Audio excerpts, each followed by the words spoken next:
What are forever agreements? Forever agreements. These are the things that I think founders deeply care about pretty early in their foundership journey in terms of what they're trying to do and what they're trying to build and where they're trying to take the company and what's important and things that I think, uh, sort of end up being, I'll call the core elements to the soul of a company. So the first thing, and we can have it in an order. Um, I'm not sure there is a real order. Some would argue probably that you're compelling why you want to build this thing and why you want to build something that'll endure, what you want to have it be really fundamentally all about. Maybe that's the maybe that's the first thing. I don't think so. Wasn't for me, right? For me, it was, It may not be the first chronologically. it may not be the first chronologically. For me, it was about helping leaders build way better businesses, because I think it's one of those classic sort of 7 times wins, and the 7 meaning all the ideal stakeholders, where I think if you build a great company, it's not just a win for, the employees. It's a big win for your customers. It's a big win for your partners, your vendors, obviously, hopefully your investors. To me, if you're going to put all this time and effort and money into building something, I think you should focus on building something that's pretty damn good and pretty enduring. Having, invested in 100 companies, sat on 25 plus boards, now been involved in building several, companies from scratch myself as a founder. I think just just the importance of doing this well, especially when it's not that complicated. I know it's hard. I deeply know it's hard, but it's not that complicated. We've talked about that before. So for me, part of the forever agreements is it's the ICP, right? It's the compelling why.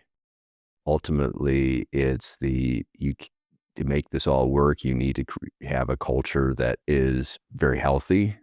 So back to the core values are part of your forever agreements. And then ultimately, yeah, you can get the ideal client thing right. You can get the compelling why thing right. You can get the core values thing right. But ultimately, you need to be able to really get clear on what your compelling value proposition is. Why are people buying from you as opposed to someone else? So those are the 4 elements of your forever agreements. And while we talk a lot about wanting to do research on all this, I've done a fair bit of research on this, and I've been studying this stuff for a pretty long time. I mean, as soon as Built to Last came out, which was, I know we've talked about this before, I think it was either late 80s or early 90s, talking about what makes great companies. I'm pretty sure almost all of this, the forever agreements were talked about in Built to Last as an example, or Good to Great. And I believe that when companies lose their way, either culturally or ICP wise or compelling why wise or compelling value proposition wise, that's when things start to get, things start to go south. And so, I think if you get really super clear on your forever agreements, and then you attract and retain people who also buy into your forever agreements, it's super powerful. And if someone comes along and wants to rip out one of your forever agreements, whether it's your ICP or your compelling why, or change your culture, or change your compelling value proposition, I think they're ripping out a part of the soul. And what they're doing is they're ripping out a reason that a bunch of your ideal stakeholders sort of joined you in your mission, whether it's internal or externally, right? You start treating your customers different, or you give them a different deal, that's like, hey, wait a second, we've been with you for, 5 years as an example. Let's just say, in our company from the very beginning, I don't think we over-indexed.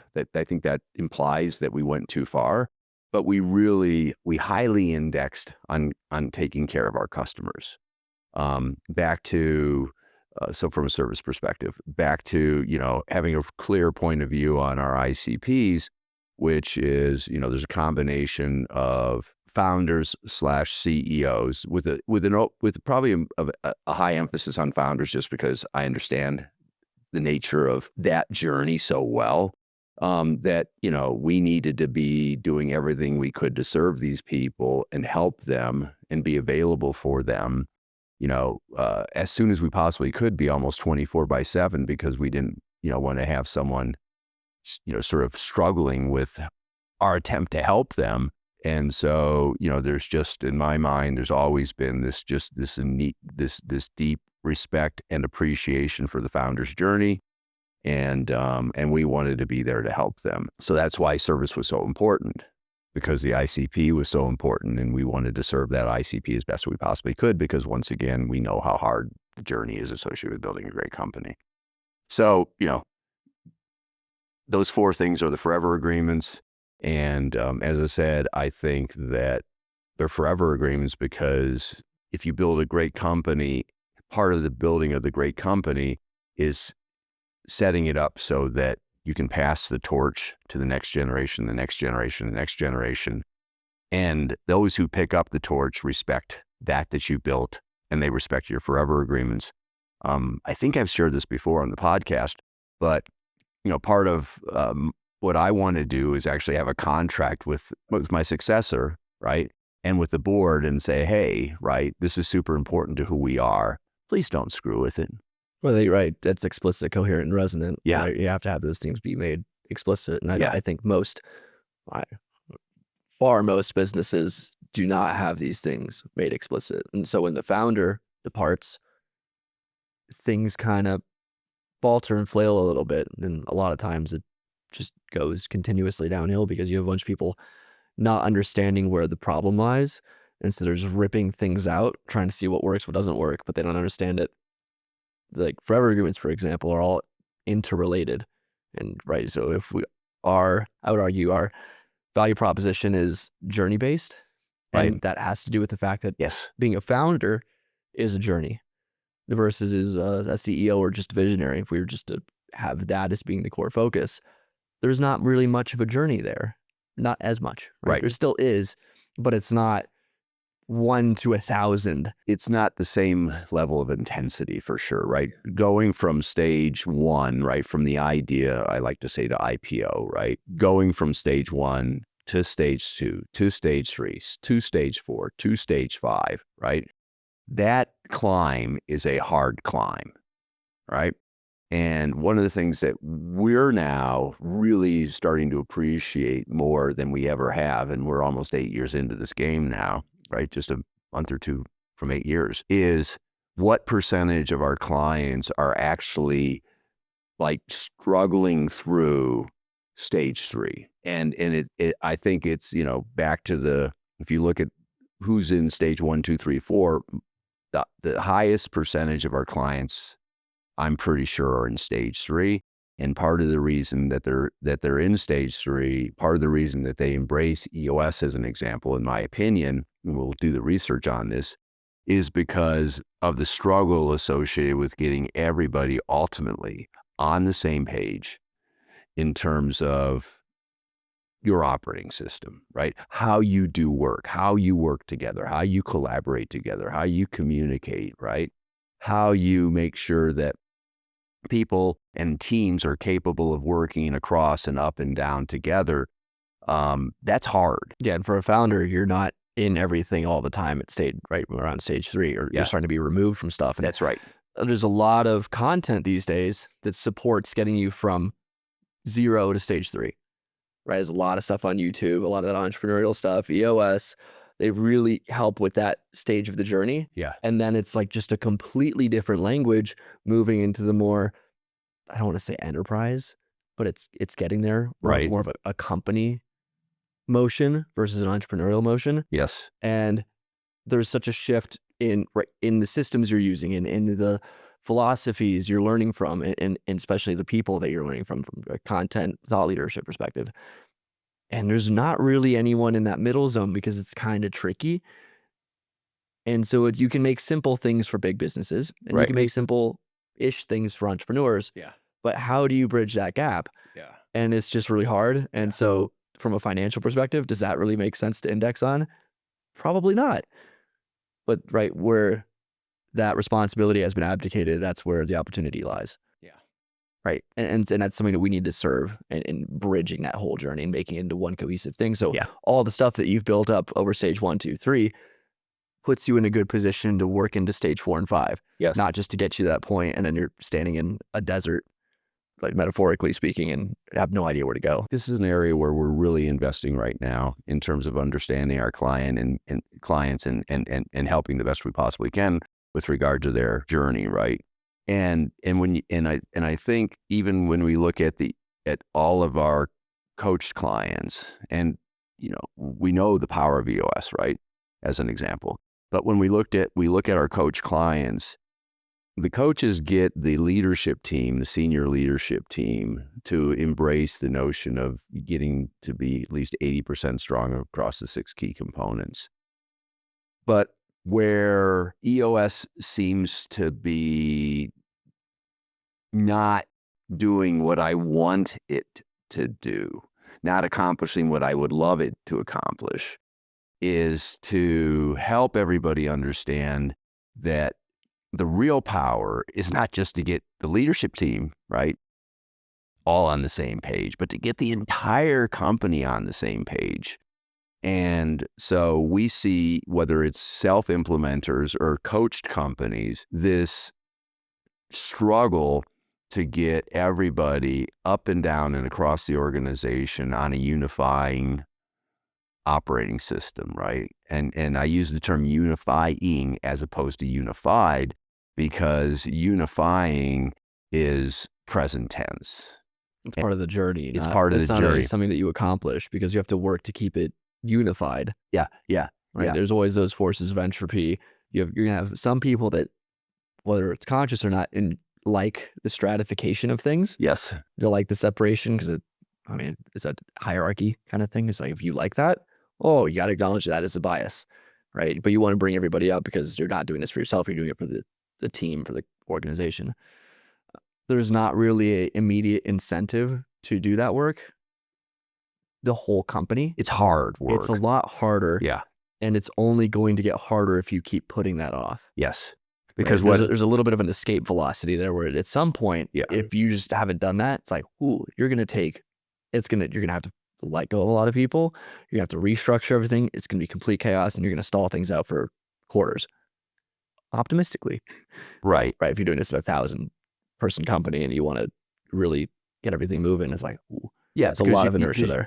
Because what happens is, and this is we're seeing, and we're doing the research on all this, right? But once you get into sort of the higher elements of stage 3, all of a sudden now it's like, oh man, because I didn't appreciate the way the company would evolve, right? I chose not to fight the battle around one department using Asana, another department using Monday, another department using ClickUp. I chose not to fight these battles because there's tremendous amount of battles to be fought as you're navigating this, the initial 5 stages of development. And, you all of a sudden you look down and you're like, oh shoot, right? If we're going to really, really take this to the next level, we got to all get on the same page with regard to all the things that we matter, and including the tools that we're using, right? And so, and a lot of times what will happen is, you hired someone who's really good, I'm just making this up, with one tool, and yet the company is using another tool, and, next thing you do is you turn around and the company's got like a bunch of different people using a bunch of different tools. You don't have a unified operating system at that moment in time. It's ununified, right? And so now you got to go through all these efforts, and ultimately, to bring it back to the forever agreements, in order to properly serve your ICP, in order to properly really execute on your compelling value proposition, in order to create a company that has a very sort of healthy company-oriented culture as opposed to a department-oriented culture or a team-oriented culture or an individual-oriented culture, right?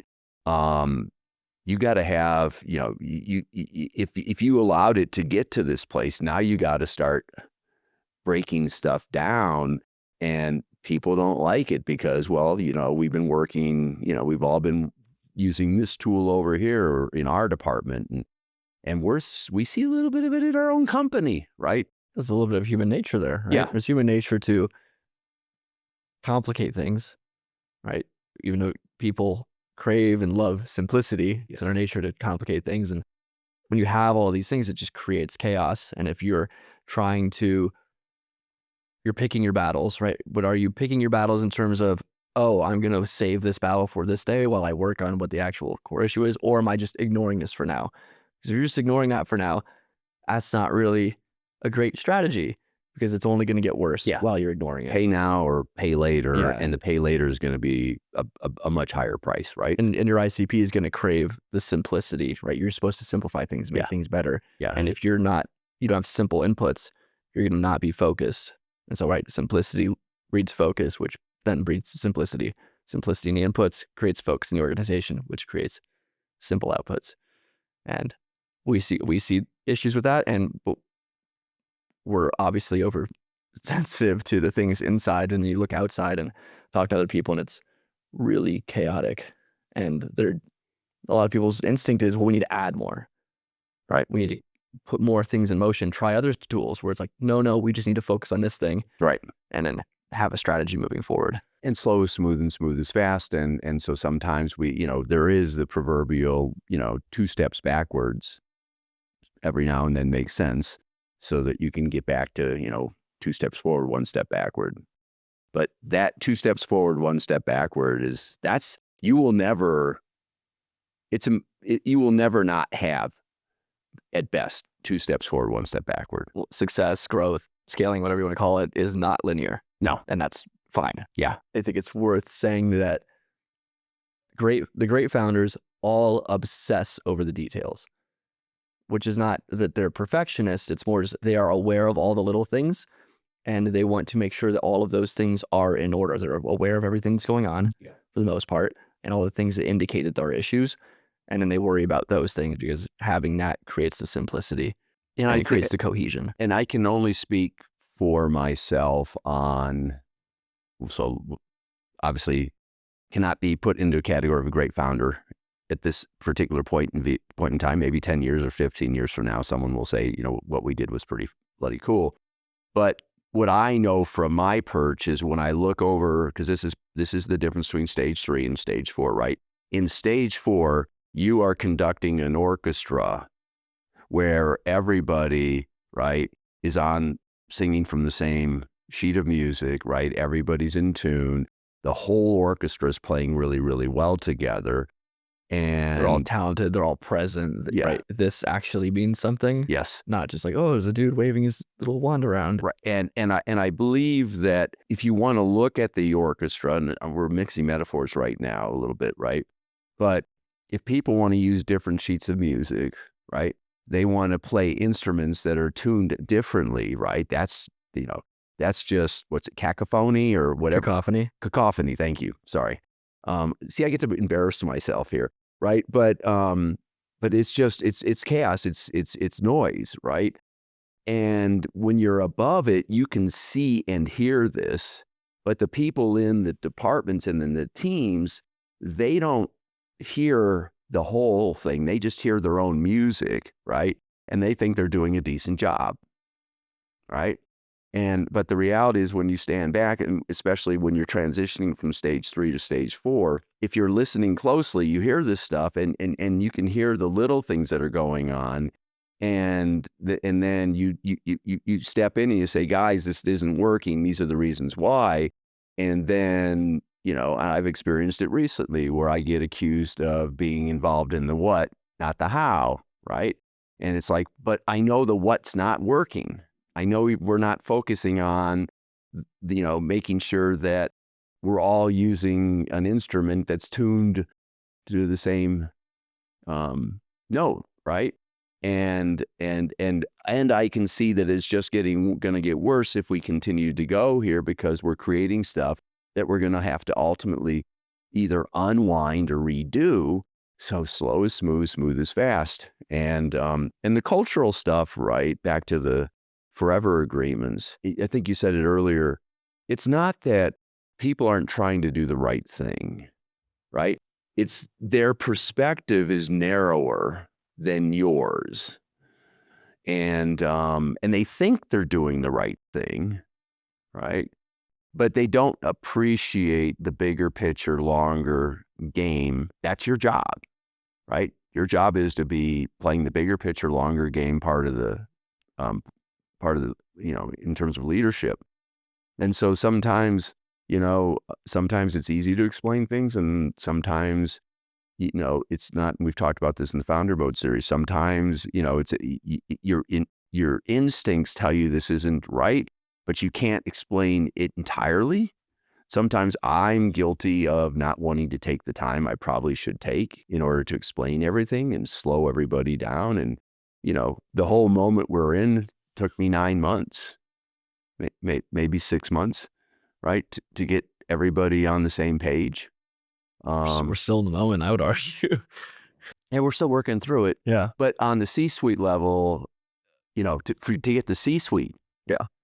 just to align with me on the moment we were in or are in, took me almost 6 months, and I'm not a wallflower. I'm pushing on this stuff, but I'm also involved, and they're involved, and we're working on all these different things. And it's the same thing with regard to our transition to, having a consistent view on performance, right? The whole transition to ABCD that we've undertaken over that took 9 months. So sometimes some of the stuff is just, you sit there and you're patient with regard to, the fact that things aren't being done as well as they could be from a whole company perspective. And sometimes you look at it and you say, I wish I would have done this a year ago. But you got to choose your battles. But ultimately, back to forever agreements, getting that culture so that ultimately everybody cares about the company first, because that's the ship, to mix metaphors, right? That's the ship we're all in, right? It takes care of us, and if that ship has issues, then we all have issues. And so, so we got to focus on making sure the ship is strong, the ship is going in the right direction, everybody's working on the same things, right? Everybody understands that, company first, right? And then next it's, whatever team you're on, the senior team you're on, that's team number one. The team you lead is team number two. And I think that there's a lot of, even in our company still, right? There's a lot of people who care. It's not that they're bad people, but they care. They don't even want to admit it sometimes, right? But they care more about their team than they do the company. And you can see that in the decisions that are being made. Well, there's a bias, right? Where the closer the people are to you, that you want to take care of those people. Yeah. And it takes a conscious shift in perspective to work around that. And right, there's a lot of areas we go into stages of development here. Yeah. The founder's side is easier to work with, because then that bias just works appropriately. Right. You can take care of yourself, so you can take care of the C-suite in your case, then the SLT, and so on and so forth. But you have to make sure that those are all in proper order, functioning appropriately. Yeah. Right. But still be able to observe the domain as a whole and use the things that are going wrong as indicators of other things, because it's rarely the case that if there's an issue at stratum 1 and something is made and it's not good, right, that it's just like, oh, well, that person just screwed up. Right. Like, that's not usually how that works. Yeah. What actually happened, and digging into those things. And ideally, leadership is in a position where they understand the mission well enough so they can go help and assist in figuring that out and identifying what the issue is and addressing the problem. Getting back to sort of stage 3 versus stage 4 and the forever agreements, right? The forever agreements hopefully help everybody navigate, right, the transition from stage 1 to stage 2 to stage 3 to stage 4 to stage 5. And you can point to these. You can point to our ideal customer. You can point to our compelling value proposition. You can point to our core values.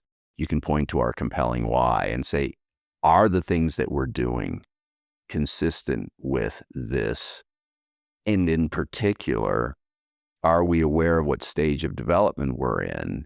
And do we now need to focus on other things that we didn't need to focus on, in the prior stage? And the answer is yes. That's why there are stages of development. You're just exploring successive new territories and expanding your conscious. Yeah, because in stage 1, right, founder's involved in everything. In stage 2, the founder's still pretty involved in everything, right? It's in that stage 3 that all of a sudden the founder is releasing, sort of being involved in marketing or sales or product or engineering or hiring, right? And, a lot of times, right? I stayed very involved in hiring up until the beginning of 2024. And it's interesting, in 2024 is when maybe we got a little bit, right? In terms of some of the core value stuff, just a little bit less tight than we used to be in terms of a couple of the dimensions. But, but the point is you have to build the company and you have to help the company transition from stage to stage. And you need to understand what the nature of leadership below you is in order for you to let go, what leadership has to be. And we've talked about this before, but, leadership changes on the 1s and the 3s, right? 100,000, 300,000, 1 million, 3 million, 10 million, 30 million, 100 million, 300 million, 1 billion, right? And it's just the nature of leadership changes.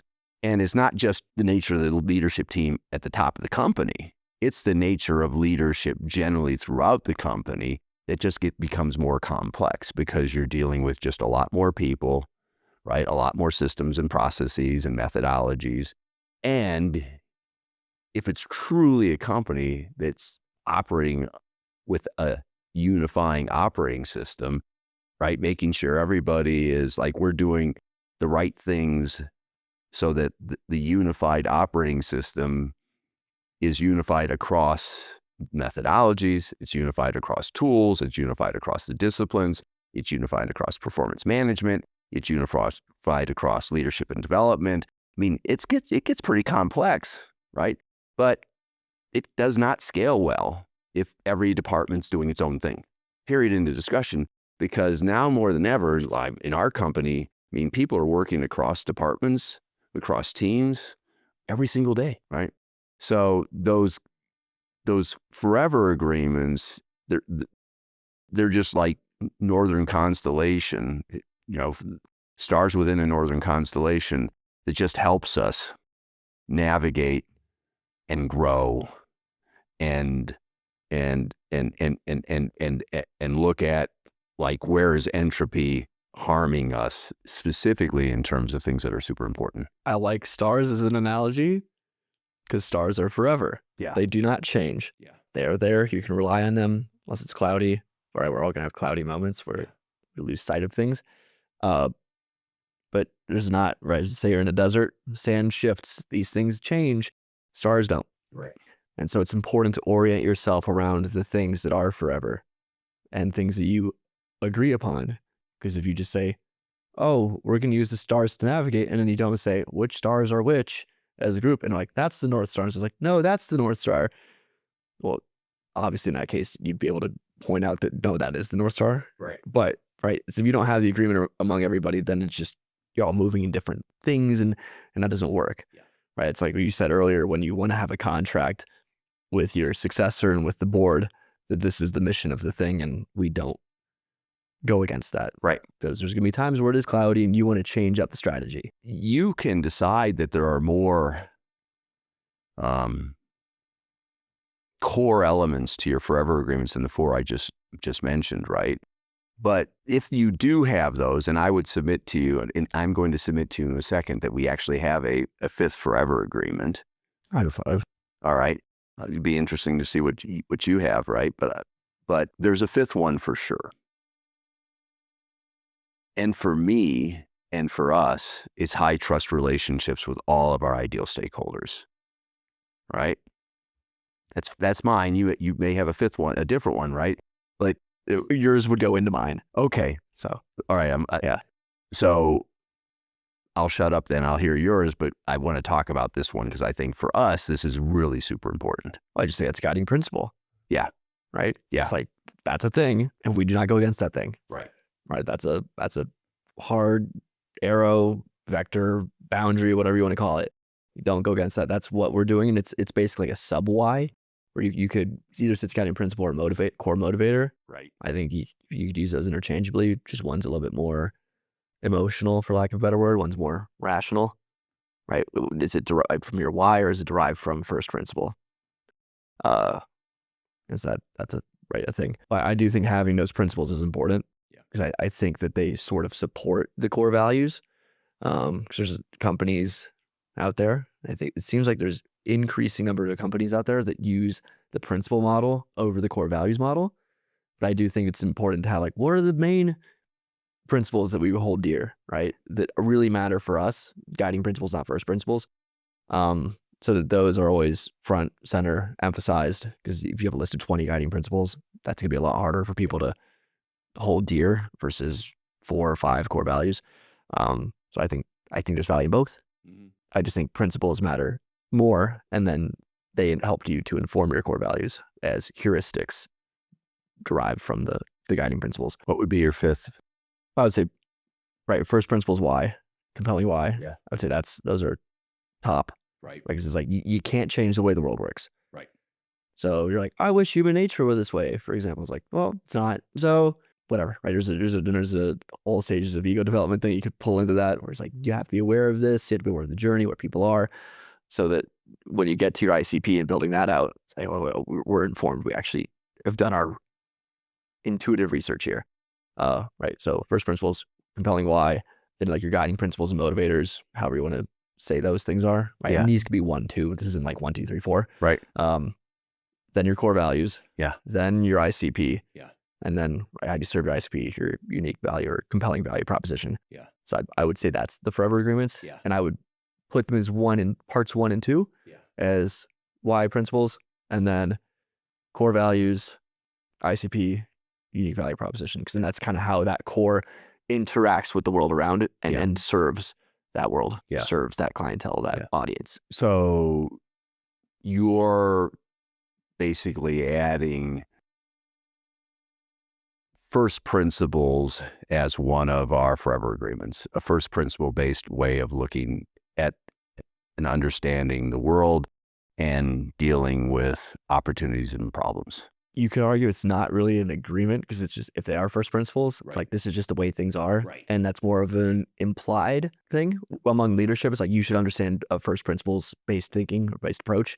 Right. And in guiding principles, I would argue that that's more of a agreement, because there is debate on what we want to prioritize, Right. what bits of earned wisdom we want to make explicit for the organization or for leadership or whoever, and make sure that we're acting in accordance with those. Yeah. Same with core. I mean, you gotta have explicit core values, and the rest of it, that's just obvious. Yeah. But it's interesting. I don't think. All right. I'll ask you this question: what percentage of companies do you really think understand and deeply try to respect first principles? Small percentage. Yeah. Or you're talking whole, or are we talking successful companies, great brands, big I think they understand those things, whether it's conscious or not. Right. I think it's just, well, this is how people are. And it's one of those, right? If you could say a disagreeable founder would enter a conversation around that, and someone tries to argue about that, and like, this is stupid, I'm not entertaining this conversation. Right. Because it's like, if you don't get this, I'm not going to be able to get you over here. Yeah. Right. So it's like, if I'm arguing with somebody or discussing it with somebody about what we do and how we need to message and all that, and they don't appreciate that we're serving people on a journey. Yeah. And that's complex and nuanced and has to be personalized and all from one cohesive base. Yes. And it's like, well, that's complicated. It's like, yes, I know that's complicated. It's hard. Yeah. And that's why nobody's really served the stage 2 to 4 thing. Yeah. Well, For no, example. I don't think anybody's done 1 to 5. No, I would agree. I don't think No so. one's done it well. No one's done it well. I think we could say that. Yeah. And it'd be still around and doing pretty Yeah, well. we're not aware of anybody. So could be out there. Yeah. We're not aware. Right. Someone's gonna say no one's done it well. It's a small group. It's a small. Whatever work they've done is not well known. Right. If we measure success by the positive impact that it's had, Yeah. or that group, Yeah. then no one's done it well. Yeah.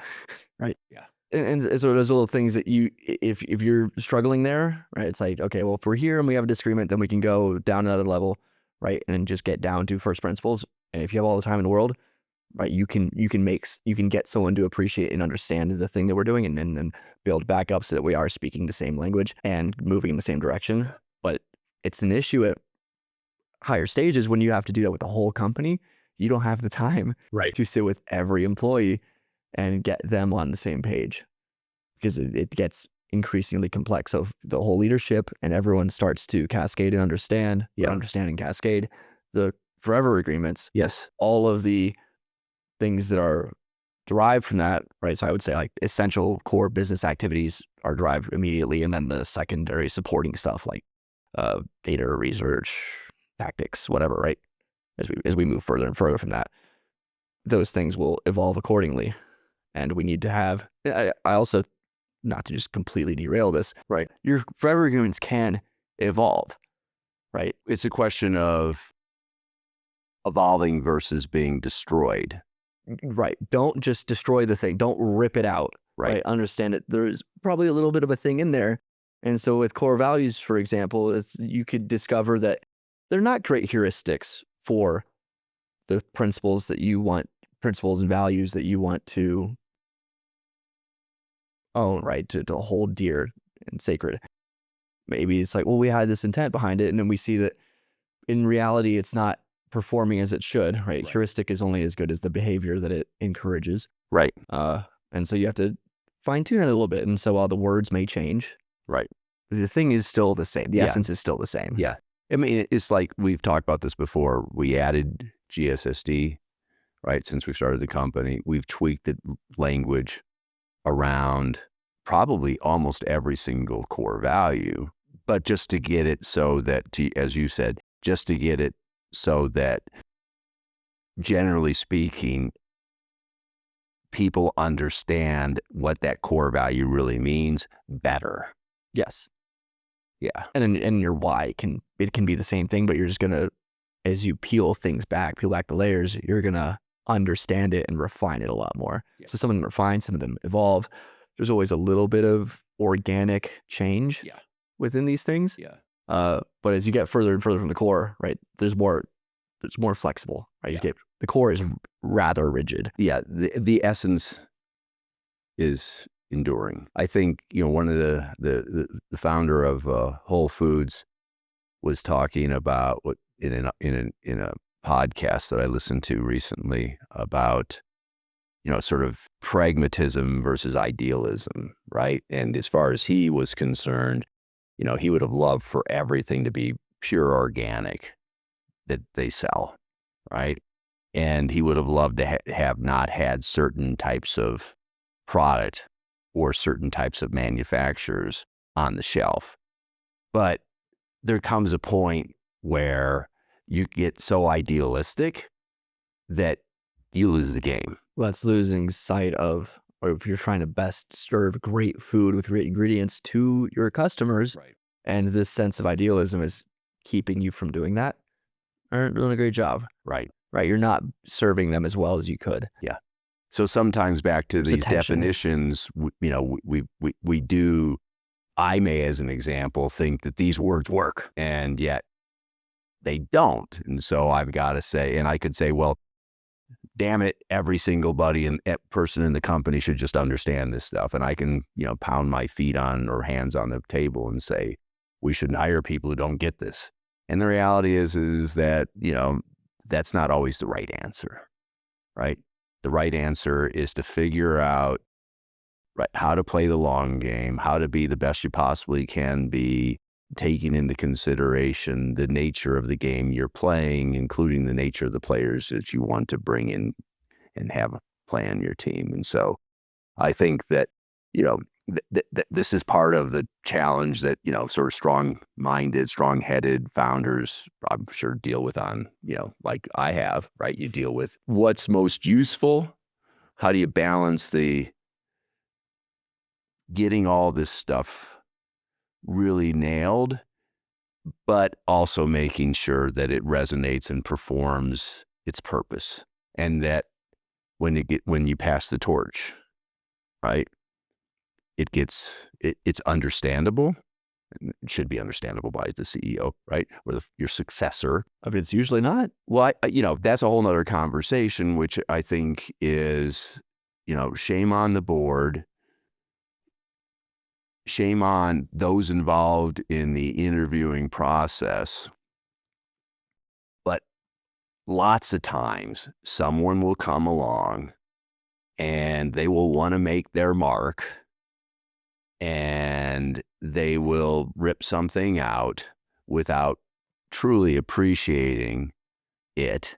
Back to Chesterton's fence, right? And next thing you know, you'll be losing talent, or you'll be losing customers, or you'll be losing ideal stakeholders. And, and I'm not sure, and we can do the research on this, right? I'm not aware of very many successor CEOs who rip something out from a great brand, from a great company, that ended up being remembered as a great CEO. But even when the company is run horribly, if the forever agreements and the soul remain intact, or at least revivable to some extent, then you can bring in the structure, bring in the expertise to revive that and make it great. And that's basically just LVMH. Like, that's their entire business model. It's like, oh, it has a good brand. Well, it worked.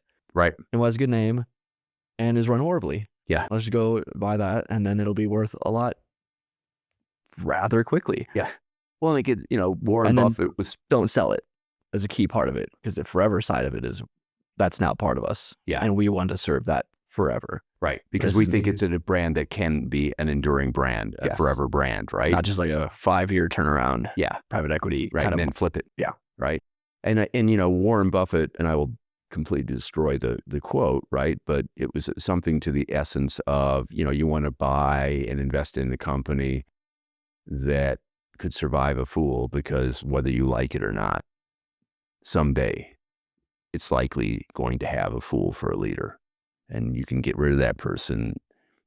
But at its core, it's a great company, and it will survive that moment of time being led by a fool. And the fool, in terms of this conversation, is one of those people who rips out something that's just core to who the company is. Well, I would say that behavior is foolish. Exactly. But yeah, and Buffett's whole, right, one of his core motivators is, right, in order to win, you must survive. You must first survive. Right. And so if you get to the point where it's like, oh, you could die, it's like, well, that's not very good. Right. So how can you avoid those catastrophic events? And having forever agreements where everyone's on the same page keeps everything in the worst of times on track. Yeah.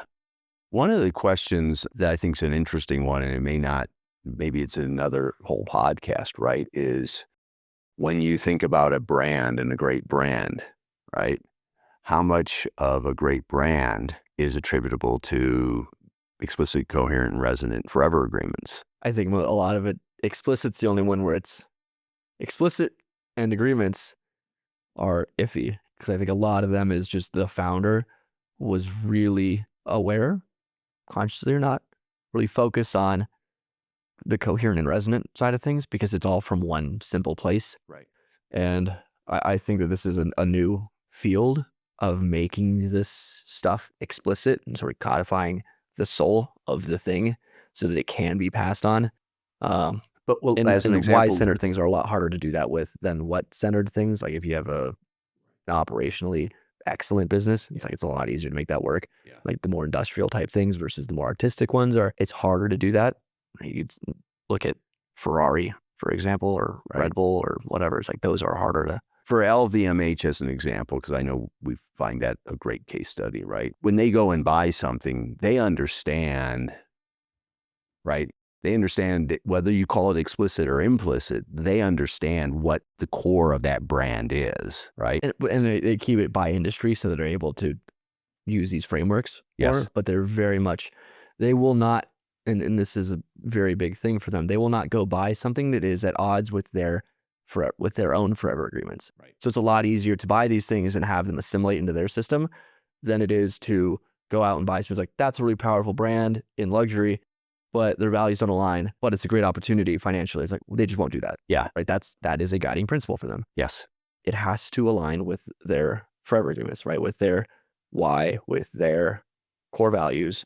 And for the most part, the ICP stuff Yeah. is pretty similar. Very similar, right? And I think that they are, when it comes to the compelling value proposition, they think that that the things are more aligned than they probably are, which is fascinating because I think it's, while you could say it's a little bit delusional, I think it's beneficial in the behavior that encourages. Yeah. I'll submit, it could be kind of cool for us to do a couple, 3, 4, 5, 6, 7. I don't know if we do it 1, 2, 3, 4, 5, 6, 7 podcasts, but just to go and look at a bunch of companies through the lens of forever agreements and talk about them. I think the more interesting thing to do would be to look at, if you could break it down by stage, right? Because there are stronger brands at different stages. Yeah. And if right, there could just be a thing where it's like, it's gonna be hard to find a stage one that has a lot of information. Yeah. But where someone had a very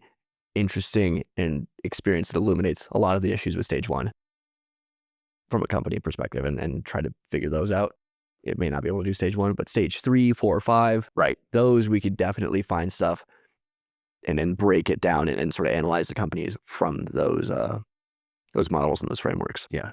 I think one of the things I did, this is a related idea, but one of the conversations and research things I did with AI recently was to engage in a conversation around Steve Jobs and why he was so successful as a visionary, even though a lot of people talk a lot of crap about him as a human being on occasion, like, hard ass and blah, blah, blah, right? And so I kept going down this rabbit hole, but ultimately I got down to the question of, isn't part of what made him great, he was always authentic. He always stuck to his guiding principles. And if you were on the bad side of him and it was around you just disrespecting or not understanding a guiding principle, right? It's kind of like, he was always authentic about it. And so people deeply respected his authenticity. And I think that's part of what made him extraordinary, was he was so principled and good at communicating those principles. Yeah. There's no fluff around it. It's just like, hey, you did this, that was bad. If you go to a meeting and you were sloppy and you're not prepared and you're not paying attention, it's like, hey, I noticed that, I don't know what's happening. All good. All good's not the right way to put it, but if you do that again, you will not be back on campus next week, right? It's like, nope, that's it. Just don't do that thing. Yeah. One of the interesting interactions was with Johnny Ive, and Johnny was saying that you're being hard on the team and it's a struggle. And he's like, no, Johnny, you're just vain. He's like, what do you mean? He's like, you just care about their perception of the thing more than you care about putting out the product. Right. And by definition, you care then, back to our conversation earlier, you're caring more about your team than you are what's right for the company. And that just comes back to the guiding principle, like the product comes first. Excellence comes first. Yeah. If the team is not doing a good job with the product, there's something wrong there. Right.